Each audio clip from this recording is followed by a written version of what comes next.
जगमोहन नाम का एक आदमी जमशेदपुर गांव में अपनी पत्नी और छोटी सी बच्ची के साथ रहता था। उसके दो बैलों की मौत हो जाती है, जिससे कि वह अपने खेत की जुताई नहीं कर पाता है।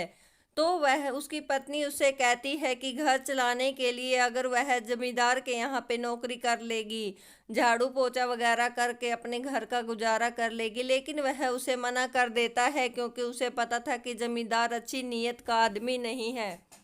इसलिए वह उसे मना कर देता है।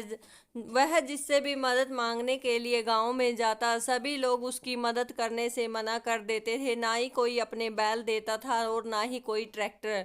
वह अपने आप ही बेचारा उसको वहां इधर उधर से खोदने लगता है, लेकिन उससे उसकी बुरी हालत हो जाती है। और उधर जमींदार की नज़रें उसकी ज़मीन पे टिकी होती हैं। वह सोचता है कि कब यह हारे मानेगा और मेरे पास ज़मीन को बेच देगा, लेकिन वह कहता है कि पैसे तो एक न एक दिन ख़त्म हो जाएंगे, लेकिन ज़मीन तो अपने बड़े बूढ़ों की निशानी होती है, मैं उसे नहीं बेचूंगा। वह अपने घर आता है और कहता है कि गुड़िया के लिए तो कुछ बना दो। उसकी पत्नी बोलती है, आप भी तो भूखे हो। वह कहता है कि कोई नहीं, मैं तो भूखा रह लूँगा।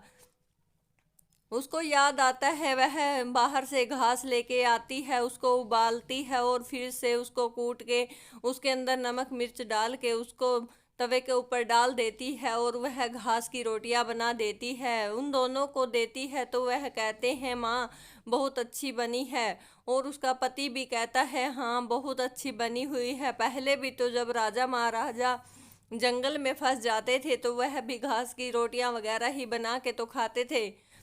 उसका पिता भी दिलासा देते हुए सही बात बोलता है और तभी उनके घर के बाहर एक दस्तक होती है, जिससे कि वह देखते हैं कि बाहर कौन आया है।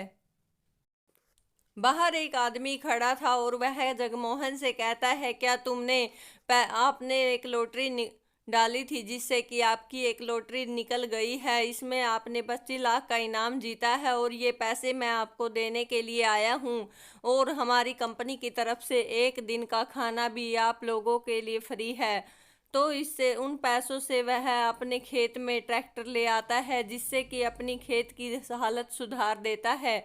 ऐसा करने से उसके खेत में बहुत अच्छी पैदावार होने लगती है और बहुत अच्छी फसल पक के तैयार हो जाती है। वह अपना पक्का घर भी बना लेता है और खाद वगैरह डाल के उसकी फसल भी बहुत अच्छी हो जाती है और वह बहुत ज़्यादा तरक्की कर लेता है। उन पैसों का सही से इस्तेमाल करके वह अपने घर का गुजारा कर लेता और ऐसे करते करते वह गांव का सबसे अमीर आदमी बन जाता है। कहानी कैसी लगी, लाइक ज़रूर करें।